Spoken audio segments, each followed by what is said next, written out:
오늘 말씀은 에베소서 2장 11절부터 13절입니다. 그러므로 생각하라. 너희는 그때에 육체로는 이방인이요 손으로 육체로 행한 할례를 받은 무리라 칭하는 자들로부터 할례를 받지 않는 무리라 칭함을 받는 자들이라. 그때 너희는 그리스도 밖에 있었고 이스라엘 나라 밖의 사람이라. 약속의 언약들에 대하여는 외인이요 세상에서 소망이 없고 하나님도 없는 자이더니 이제는 전에 멀리 있던 너희가 그리스도 예수 안에서 그리스도의 피로 가까워졌느니라. 아멘. 예수 안에 우주적인 교회라는 제목으로 은혜를 나누고자 합니다. 사랑하는 성도 여러분, 인간이란 어떤 존재인가? 인간의 본질은 무엇인가? 에 대한 문제는 역사 이래로 계속되어 온 질문입니다. 많은 학자들이 철학적 인간학, 심리학적 인간학, 경제학적 인간학, 윤리학적 인간학 등 다양한 인문학적 논의들이 있어 왔습니다. 이런 관점들은 인간의 다양한 측면들을 설명해 주는 장점이 있지만 본질적인 인간의 존재를 설명해 주지 못하는 단점이 있습니다. 인간을 교육으로 성숙한 인간을 만들 수 있다고 생각하지만 제2차 세계대전으로 인하여 인간에 대한 회의와 타락성이 드러나게 되었습니다. 성경은 인간이 하나님과 단절되어 타락한 존재라고 정의합니다. 이기적인 존재요, 자기 지혜적, 자기 영광적, 자기 욕심적 존재입니다. 그나마 인간이 겉으로 사랑할 수 있는 것은 하나님의 일반 은총이라고 볼 수 있습니다. 타락된 인간이 중심에서 진정으로 이웃을 사랑하는 것은 불가능합니다. 이기적인 존재이기 때문입니다. 지정의 모든 인격이 전적으로 타락해서 하나님을 알 수도 없고 사람을 사랑할 수도 없는 그런 존재입니다. 하나님을 떠나 생명이 없는 죄악으로 채워진 존재입니다. 어떻게 인간을 그렇게 정의할 수 있느냐라고 말하지만 이것이 진실입니다. 우리나라도 잘 살게 되면, 더욱 좋은 교육을 받으면 사랑이 넘치는 그런 좋은 사회가 될 것 같지만 전혀 반대적인 현상이 일어나고 있는 것을 우리는 바로 목도하고 있습니다. 오늘 말씀의 핵심은 이방인과 유대인이 예수 안에서 우주적인 교회로 신인류가 된 것이다 라는 내용입니다. 우선 예수 믿기 전에 우리 상태를 상기하고 깊이 생각해 보라. 지금 우리가 에베소서 2장을 하고 있는데요. 2장 1절부터 9절까지 이신칭의의 믿음을 바울은 에베소 교인들에게 잘 가르쳤습니다. 그리고 2장 10절부터 3장까지가 에베소서의 핵심인 우주적인 교회를 가르치고 있습니다. 에베소 교회는 이방인 중심으로 세워진 교회입니다. 이방인이 다수이고 소수의 유대인들로 구성된 교회입니다. 바울은 유대인 교인과 이방인 교인들 간에 갈등이 있음을 전제하고 말하는 듯합니다. 특별히 이방인 교인에게 예수 믿기 전의 상태를 상기시킵니다. 예수 믿기 전에 육체로는 이방인이라고 불리웠습니다. 유대인들 입장에서 이방인은 완전히 무시당하는 언약이 없는 사람들입니다. 그저 먹고 사는 것만 추구하는 그런 존재들입니다. 아브라함의 혈통을 가진 유대인들에게 이방인은 근본이 없는 존재들이었습니다. 그리고 할례를 받은 유대인들에게 할례도 받지 않는 그런 존재들로 취급을 받았습니다. 하나님의 선택을 받지 못해서 하나님의 백성의 표인 할례도 받지 못하는 그런 무가치한 존재들이었습니다. 우리도 예수 믿기 전의 상태를 생각해 보아야 합니다. 하나님을 알지도 못하고 하나님의 뜻을 깨닫지도 못하고 행하지도 못하는, 하나님과는 아무 상관이 없는 허무한 존재들이었습니다. 하나님을 알지 못하는 사람을 유대인 입장에서 이방인이라고 부릅니다. 하나님을 아는 우리들이 하나님을 믿지 않는 사람들을 이방인이라고 합니다. 삼위일체 하나님을 알지 못하고 또 믿기 전에 이방인의 삶과 상태를 한번 알아보고자 합니다. 일단 하나님과의 언약이 없는 상태입니다. 하나님과 상관이 없는 존재들입니다. 하나님께서 창조주요, 구세주요, 섭리주요, 심판주인데 전혀 삼위일체 하나님을 알지 못합니다. 인식하지 못합니다. 언약관계 자체가 없어서 아무런 상관이 없습니다. 그들은 천국과 지옥이 있다고 말해도 아무 상관이 없기 때문에 믿지를 않습니다. 구원을 믿지 않습니다. 그러기에 이 세상의 삶만을 중요하게 생각합니다. 이 세상에 먹고 사는 것만이 중요합니다. 세상에 집착해서 세상의 것을 얻고 누리는 것만이 유일한 목적입니다. 그래도 좀 더 고상한 사람들은 철학을 믿고 더 나은 삶을 살려고 노력하기도 합니다. 그러나 문제는 삼위일체 하나님과 언약관계가 아니기 때문에 그런 모든 지식과 노력과 수행들이 아무런 상관이 없다는 사실입니다. 저는 50대가 되어서 이런 생각을 가끔 합니다. 인생이 무엇일까? 정말 우리나라는 브레이크 없이 달려온 인생이었습니다. 우리 이 세대들 정말 경쟁 속에서 미친 듯이 달려온 세대들이었습니다. 하나님이 없다면 인류는 무슨 의미가 있습니까? 내세가 없다면 인간은 그저 유물론자의 주장처럼 10만 원짜리 물질일 뿐입니다. 영혼을 알지 못하기 때문입니다. 그러나 인간은 영혼이 본질입니다. 영혼은 영원히 존재합니다. 그 영혼이 하나님을 알지 못하면 어떤 철학자의 말처럼 우주에 던져진 존재, 우주에 떠도는 난파 우주선 같은 존재일 뿐입니다. 우리 영혼이 삼위일체 하나님을 만나지 못한다면 생명도 없고 영생도 없고 가장 불쌍한 존재일 뿐입니다. 우리의 창조주, 우리의 구세주, 우리의 섭리주, 우리 심판주가 영원히 존재한다고 할 때 우리의 영혼과 삶도 의미가 있는 것입니다. 인간은 자기 혼자는 절대 의미 있는 존재가 되지 못합니다. 신이 아니기 때문입니다. 우리가 신과 연합되어야만, 합일이 아닌 연합되어야만 우리는 신의 성품인 거룩과 사랑을 누리면서 영생을 누리면서 살게 되는 것입니다. 두 번째로 예수도 없고 세상에서도 무시받던 과거의 우리 민족을 한번 생각해보자. 바울은 에베소 이방인 교회의 과거 상태를 잘 설명해 줍니다. 먼저는 예수 밖에 있어 구원의 소망이 없는 사람들이었습니다. 유대인들은 메시아 대망사상을 가지고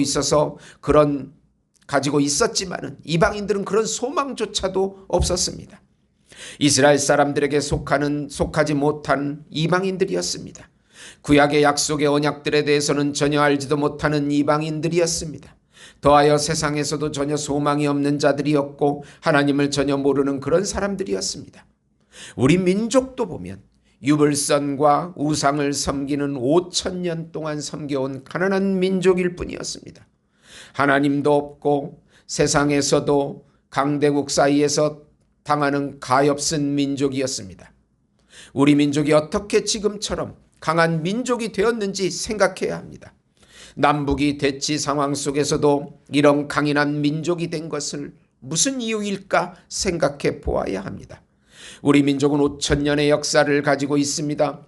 종교로는 유불선, 유교, 종교, 도교를 섬겨왔습니다. 우리 민족이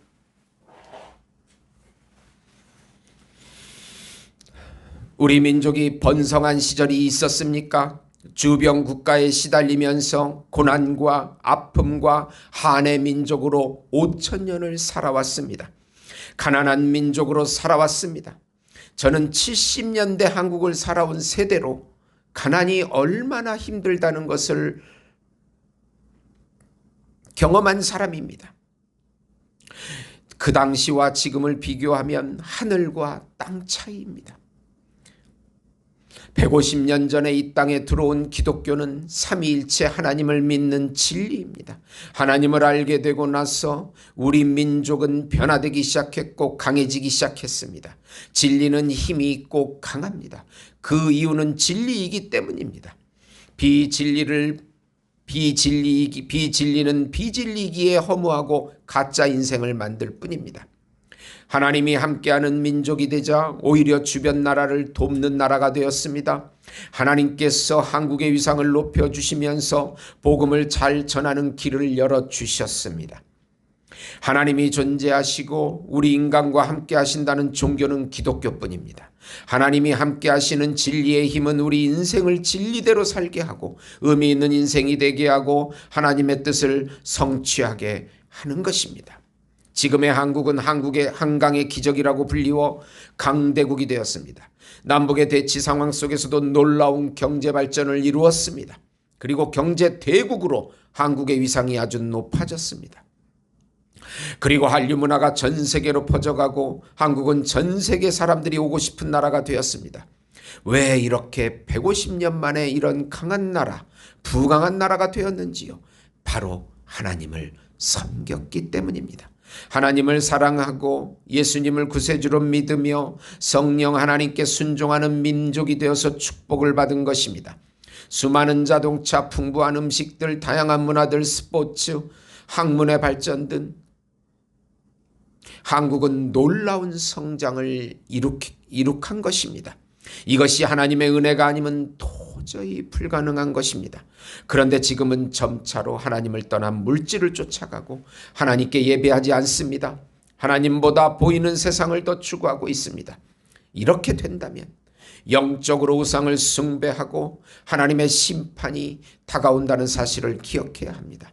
우리가 영적으로 깨어서 기도하고 찬송하고 예수 이름을 불러야 합니다. 이것을 절대 잊으면 안 됩니다. 과거 역사를 보면서 다시 예수님을 찾고 그 이름을 부르고 예배의 자리로 나와야 합니다. 세 번째로 이제는 예수의 피로 하나님과 화평하고 이웃과도 화평한 새로운 존재가 된 것입니다. 바울은 에베소 이방인 교인들에게 그때와는 달리 이제 새로운 존재가 되었음을 상기시킵니다. 예수님의 피로 인하여 하나님과 화평한 관계가 된 것입니다. 그리고 예수 믿는 모든 민족들이 성령으로 하나가 되어 새로운 신인류가 탄생합니다. 예수님의 피로 하나님의 자녀, 새로운 피조물, 신인류가 되어 영생을 누리게 되었습니다. 구약시대는 하나님께서 이스라엘 민족만 선택해서 하나님의 언약 백성이 되게 하셨습니다. 그러나 그것은 이스라엘 민족을 통해서 예수님을 보내셔서 세계 만방의 백성들을 구원하시기 위한 구속 경륜이었습니다. 그래서 구약시대에는 일시적으로 다른 민족이나 나라들은 하나님의 구속 역사에서 제외된 것처럼 보였습니다. 그리고 유대인들조차도 하나님의 구속 경륜을 잘 이해하지 못해서 자신들의 민족만을 하나님이 구원하실 것으로 착각해서 이방 민족을 배척한 것입니다. 그래서 유대인과 이방인 사이에는 항상 갈등이 내재해 있었습니다. 그런데 예수 그리스도께서 십자가의 희생을 통해 구속의 법을 완전히 성취하시고 그 의를 우리에게 전가시켜 주셔서 이방인들과 유대인들이 동등하게 하나님 앞에 나올 수 있도록 하신 것입니다. 이것이 신약의 구속 경륜입니다. 그리고 모든 인종적, 문화적, 혈통적 편견의 장벽을 허시고 그리스도 안에서 하나가 되게 하셨습니다. 이와 같이 하여 그리스도 안에서 하나 된 우주적인 교회가 탄생한 것입니다. 그러므로 교회란 눈에 보이는 건물이 아니라 그리스도 안에서 새롭게 지음받은 자들의 집합체임을 알 수 있습니다. 구원받은 성도 각 개인은 성령 하나님께서 거하시는 하나님의 성전입니다. 고린도전서 3장 16절 너희는 너희가 하나님의 성전인 것과 하나님의 성령이 너희 안에 계시는 것을 알지 못하느냐. 또 6장 19절에 너희 몸은 너희가 하나님께로부터 받은 바 너희 가운데 계신 성령의 전인 줄 알지 못하느냐. 너희는 너희 자신의 것이 아니니라. 그 각각의 성전은 또 성령으로 말미암아 유기적으로 연합된 하나의 성전인 우주적인 교회가 되는 것입니다. 사랑하는 성도 여러분, 예수님을 믿는 무리들을 교회라고 합니다. 하나님의 선택된 백성들을 하나님의 자녀라고 합니다.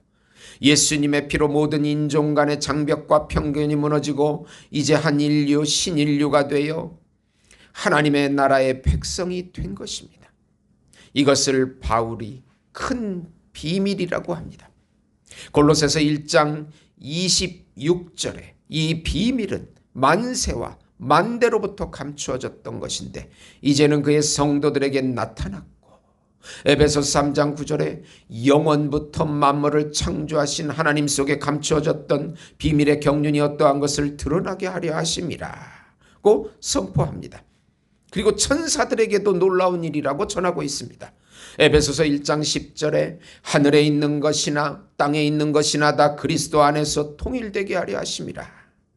베드로전서 1장 12절에 이 섬긴 바가 자기를 위한 것이 아니요 너희를 위한 것임이 계시로 알게 되었으니 이것은 하늘로부터 보내신 성령을 힘입어 복음을 전하는 자들로 이제 너희에게 알린 것이요 천사들도 살펴보기를 원하는 것이니라.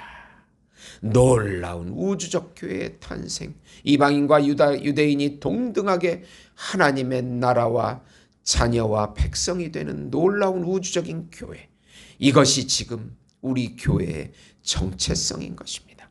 교회가 크든지 작든지 간에 하나님 앞에 예배하고 기도하고 있는 그 무리들은 하나님의 백성이요 신인류요 하나님의 자녀임을 기억하셔서 이 정체성을 가지고 오늘도 한 걸음 한 걸음 이 험난한 세상 속에서 기적을 맛보시는 우리 예수목장교회 성도 여러분이 되시기를 예수님의 이름으로 축원드립니다. 하나님 아버지 감사합니다. 우리 나라를 불쌍히 여겨주시고 다시 물질을 쫓았던 것을 회개하고 돌이켜서 예수님의 예배, 예수님께 예배하는 자리로 나오는 거룩한 민족, 전 세계에 복음을 전하는 민족이 되게 해주시옵소서. 이북에 속히 통일이 되어서 이북에 무너진 삼천교회가 다시 재건되게 하시고 바알과 아세라 거짓 음란 사상인 성혁명 사상이 예수 이름으로 물러가게 주시옵소서.